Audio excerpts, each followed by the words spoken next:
Bom dia, alunos do oitavo ano, tudo bem com vocês? Começando mais uma aula de História. Hoje nós vamos tratar da unidade 3, na qual falaremos a respeito dos Estados Unidos, né? A gente tem a construção dos Estados Unidos da América. Antes de começarmos esse tema, eu gostaria de dizer para vocês que na aula de hoje nós começaremos a corrigir os exercícios, né? Isso durante a plataforma Zoom. Nós faremos as correções dos exercícios que ficaram a respeito da unidade anterior, tá? Então nós vamos tratar ali das teorias políticas do século XX, né? Nós vamos falar a respeito de teorias políticas do século XIX, melhor dizendo. Nós vamos tratar ali do marxismo, do anarquismo, do liberalismo, enfim. A gente vai retomar aquela aula que tivemos na aula passada. Em relação ao trabalho, a maratona cultural, a qual nós teremos no sábado, né?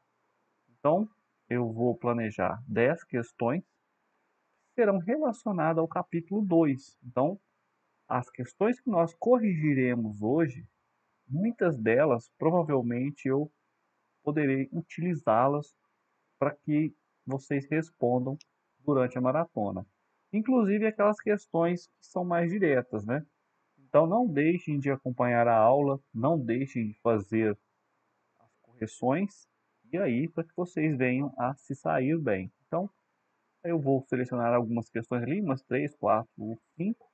Vou confeccionar mais algumas 5 questões, né? A gente vai ter ali, vocês têm a possibilidade de responder as questões relacionadas à história, tá bom?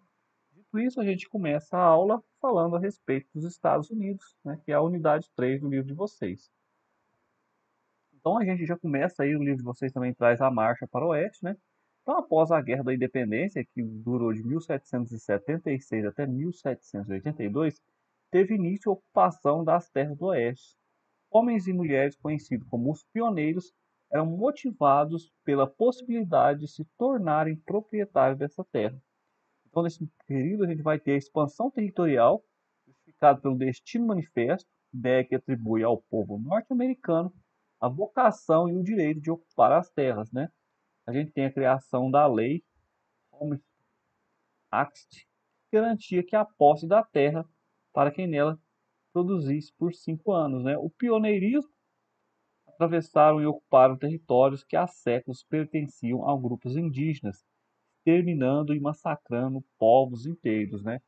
Então aí no livro de vocês também vai trazer que entre esse território dos Estados Unidos e do Canadá havia aí uma população indígena que chegava a ter 10 milhões de pessoas. E é interessante a gente perceber também, do mesmo modo que ocorreu aqui no Brasil, quando a gente estuda a história da ocupação do território, os europeus trouxeram várias doenças, né? E esses indígenas não tinham defesa imunológica no corpo, inclusive aqui também nos Estados Unidos. Isso vai ser um dos fatores que vai fazer com que essa população seja dizimada, né? Aí a gente tem um interesse em torno da região montanhosa, Black Hills, que há conflitos que são vencidos pelo indígena, né? A reação feroz do governo, massacres aconteceram, moderna e eficaz tecnologia de guerra foi usada pelos homens brancos. Os índios perderam suas terras, líderes de tribos são mortos ou conduzidos às reservas indígenas de sua população. A gente tem aqui também a Guerra de Secessão, né? Após conseguir a independência da Inglaterra, as 13 colônias dos Estados Unidos da América passam a discutir os termos de sua unidade.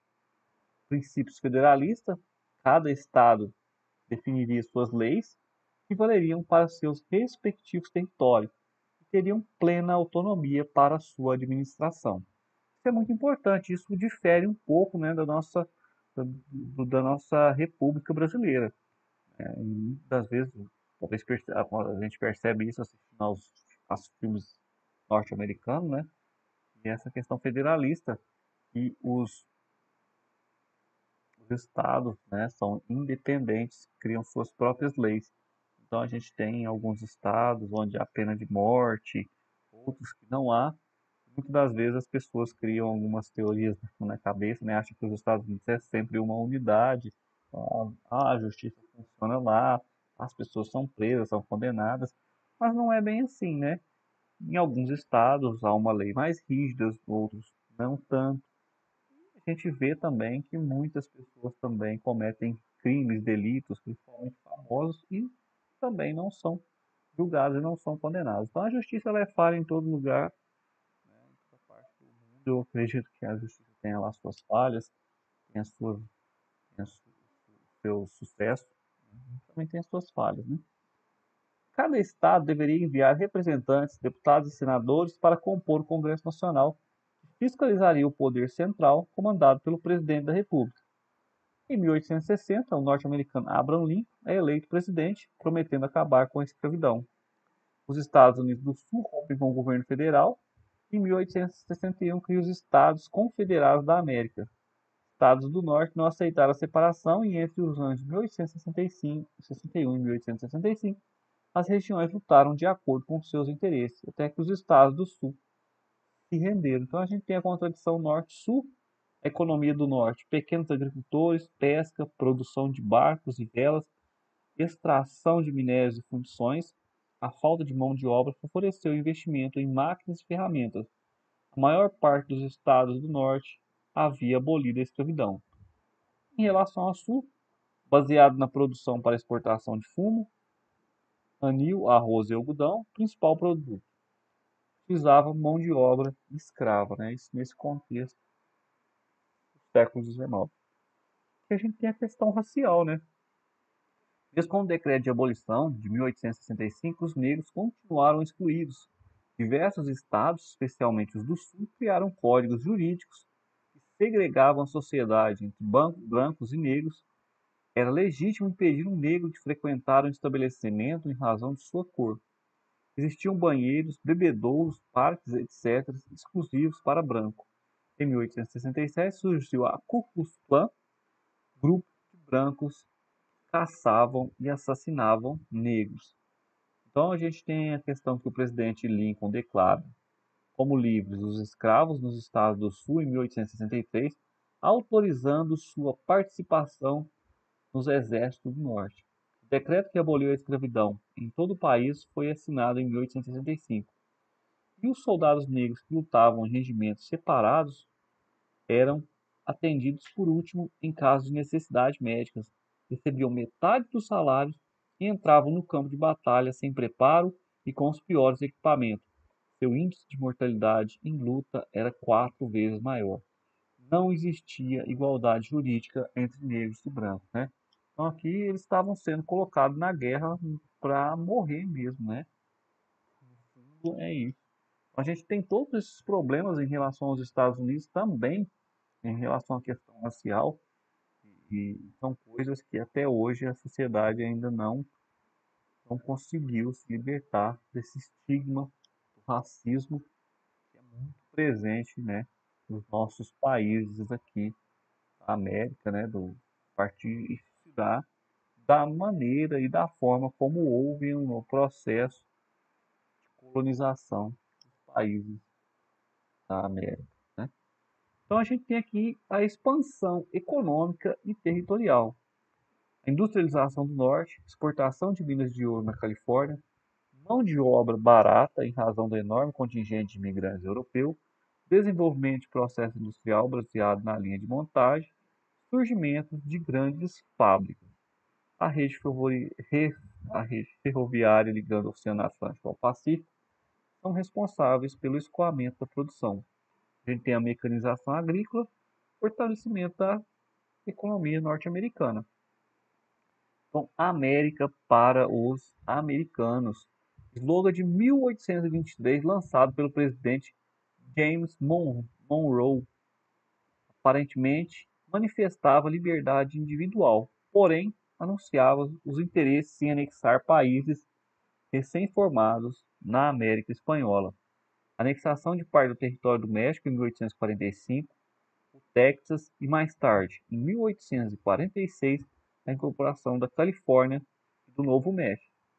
Anexação do Porto Rico, após sua independência em 1898, direito à intervenção externa em Cuba, Haiti e República Dominicana. controle do Canal do Panamá até 1999.